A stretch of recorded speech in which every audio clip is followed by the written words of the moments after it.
acho que com isso a gente pode concluir que o metal, ele não é exatamente o lugar de gente conservadora e que tem esse tipo de pensamento muito dentro da caixinha, né? Porque desde suas origens, a gente dá para perceber que o metal, ele nasceu como uma contracultura, como um movimento de contracultura de pessoas que estavam, que não faziam parte do que a sociedade queria que elas fossem. E ao longo do tempo, a mensagem, esse sentimento foi só se aprimorando e se radicalizando e tomando mais forma. E eu, sinceramente, acho inaceitável que em 2020 a gente associe o metal com direita, com nazismo, com intolerância, porque em sua raiz ele é o extremo oposto disso. É porque o metal ele surgiu para combater o conservadorismo. E desde lá, quando ele surgiu até hoje em dia, o conservadorismo ainda ataca muito o metal. Então a gente já consegue ver, de vez em quando surgindo projeto de político querendo censurar metal porque a causa revolta, a gente consegue ver que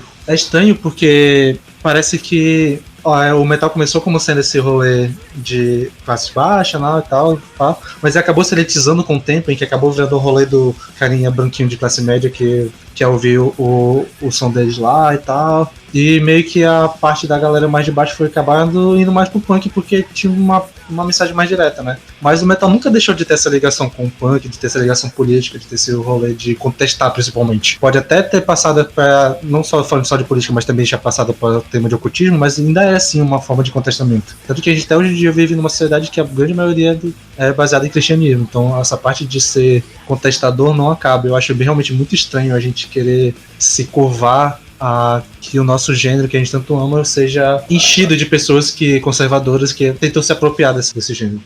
E não só as conservadoras, mas também pensando nas pessoas que acham que música e política não se misturam, que elas querem escutar metal, mas elas querem contestar só individualmente, mas elas não querem pensar no coletivo, não querem pensar na política. Música é política, o que permite que a tua música seja produzida, que a tua música circule, que a música que você gosta possa ser produzida e reproduzida onde você está, são questões políticas. Não por acaso, quando aquele deputado, semanas atrás, fez uma lista de pessoas ligadas a antifascismo, a Antifa, ele pegou uma lista de pessoas que frequentam eventos de metal, pessoas que vão em shows de bandas de metal antifascista. Então, assim, é um gênero visto como perigoso desde suas raízes, contestador. Então, daí tem algumas pessoas que querem ser conservadoras abertamente. E tem um outro bom tanto que acha que não tem nada a ver, ela só quer escutar música e fingir que nada tá acontecendo. E não é bem assim, pra essa música estar sendo produzida, pra essa música acontecer, ela é transgressora em si mesma, ela tá indo contra a moral e os costumes que a direita quer impor. Teve até uma figura política no passado falando que era preciso combater, sei lá, alguma coisa assim, não dar espaço pra música do diabo, que cultuava o diabo, que é contra os bons costumes. Então, não tem como fingir que nada disso é político, não tem como fingir que as músicas que você escuta, se você escuta metal, elas são políticas em si. Então, não tem como ser conservador, não tem como você também simplesmente lavar as mãos e achar que a tua música vai chegar pronta pra você sem se relacionar com o mundo em que ela é produzida. Então, eu acho que a gente tá vivendo um momento muito delicado, não só no Brasil.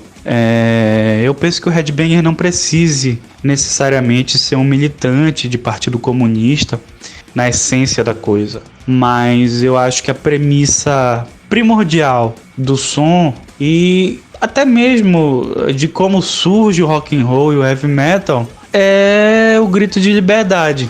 Claro que conforme, né, o heavy metal ele virou um produto, né? Principalmente quando você pega no final dos anos 80 bandas glam, que ao mesmo tempo que levavam um visual diferente, né, um visual que visava também chocar, eram bandas extremamente machistas, né? E não tem como a gente negar também que o heavy metal é um ambiente extremamente racista. Portanto, eu acho que a gente precisa sim disputar esses espaços, combater esse tipo de pensamento escroto, retrógrado, porque se dependesse dessas pessoas no primeiro lugar, a gente não teria heavy metal, a gente não teria rock and roll e Rob Halford, Dee Snider, todos sairiam daquele Senado no camburão. Pois é, cara, ainda mais pensar que o metal ele ficou muito conhecido pela subversão. E essa questão também aqui no nosso próprio governo. Eu conheço muito metaleiro boomer de direita e eu gostaria muito de saber o que eles teriam para falar sobre uma das personalidades do governo que falou que rock é a música do diabo porque fala sobre aborto, sexo e drogas. Ora, o rock sempre falou sobre isso, o metal sempre falou sobre isso, e a raiz dele e a tendência dele é sempre continuar falando. Então, infelizmente, não tem como se associar o rock e o metal a esse tipo de coisa. E acho que até não importa qual governo que esteja, assim, levando em consideração o governo no democrático no sistema capitalista, não importa qual você seja, se identifique como esquerda ou não, o que vai estar no comando ainda vai ter muito rolê da família, vai ter muita coisa da religião sendo influente. E o metal nunca vai ser aceito por essa galera porque ele vai falar justamente o oposto do que eles pregam. E eu nem acho que seja só, assim, uma questão de contestação. A arte em si própria não tem tanto poder. Por si, ela não tem tanto poder.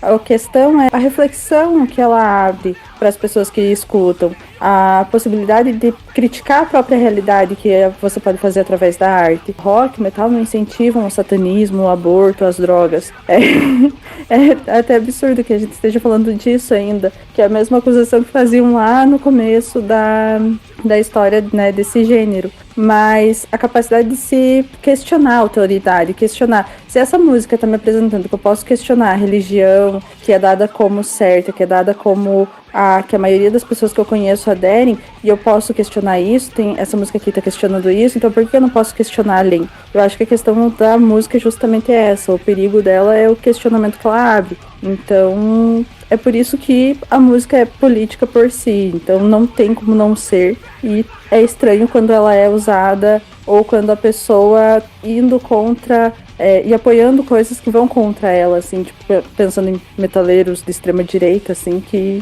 apoiam coisas que colocam em xeque a própria existência da música deles.